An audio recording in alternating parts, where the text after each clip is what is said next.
In 1977, John Williams scored what is considered by many to be the best film score of all time, Star Wars.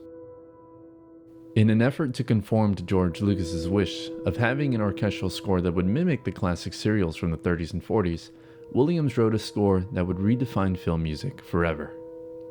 And with that opening chord, a sonic brand was created that would forever be tied to what it meant for something to be Star Wars. It would be imitated time and time again for anything Star Wars, animated series, video games, and spin-off films.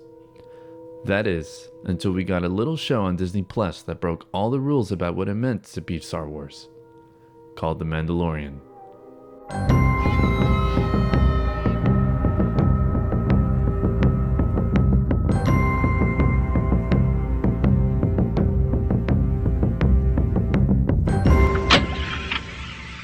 All right, here it is, Jen. Shh.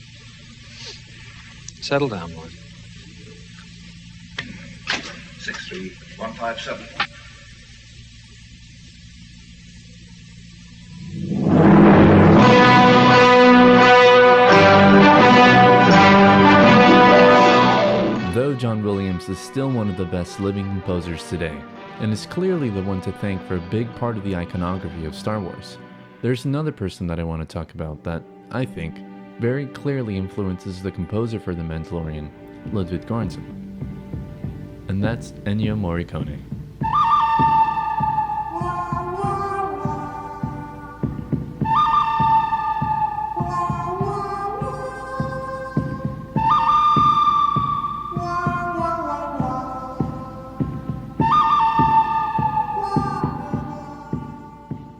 When Sergio Leone's epic, A Fistful of Dollars, came out in 1964, the Western genre had already had its formula laid out. The music of past influential composers like Elmer Bernstein already defined what the Western sounded like.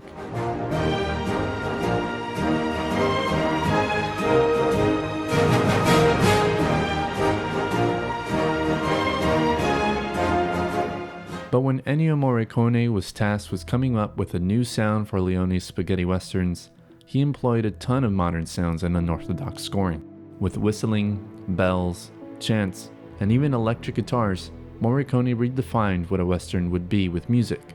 And by that same token, Ludwig Göransson redefines what Star Wars is in terms of music, and adds just that much more to the feeling of old westerns and samurai films that executive producers Jon Favreau and Dave Filoni were after in The Mandalorian. When The Mandalorian is first introduced to us, we hear a sound that will continue to define the character for the rest of the series: a bass recorder.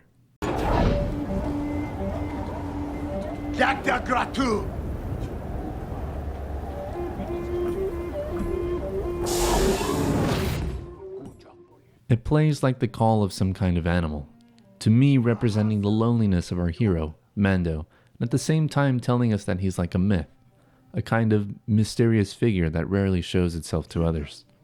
A ghost, an apparition to represent Mando, or like Ennio Morricone did for Clint Eastwood's character, as he's known in the scripts, Menko, over 50 years ago.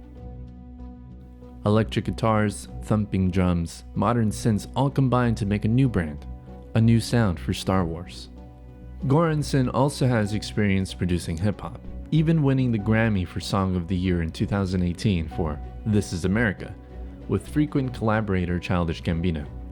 You can hear some of this hip-hop influence in the score for the show, which, when I first watched The Mandalorian, was shocked that the studio would even allow such a stark deviation from the typical sound people expect from Star Wars.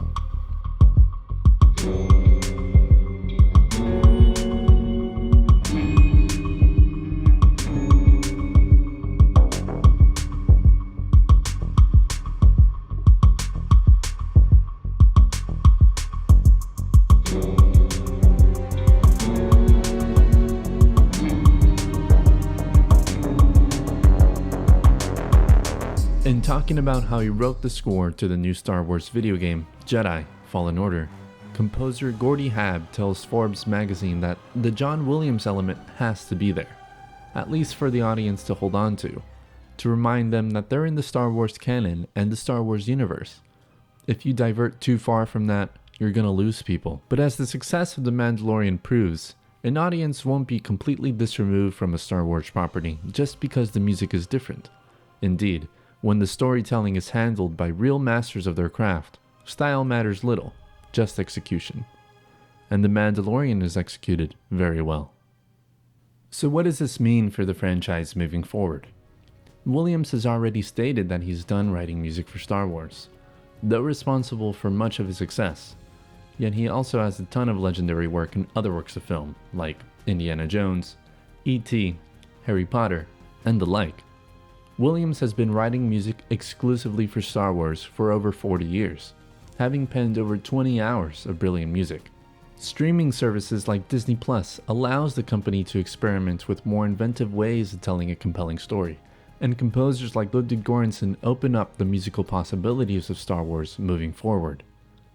And that means that more talented composers, though not experts in the style that Williams has been able to master, can lend their hand to great projects and elevate them to even greater heights.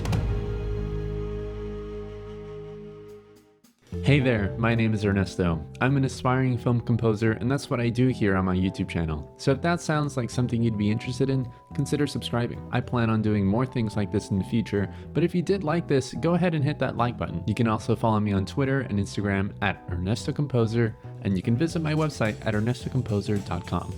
Thank you so very much for watching, and as always, take care.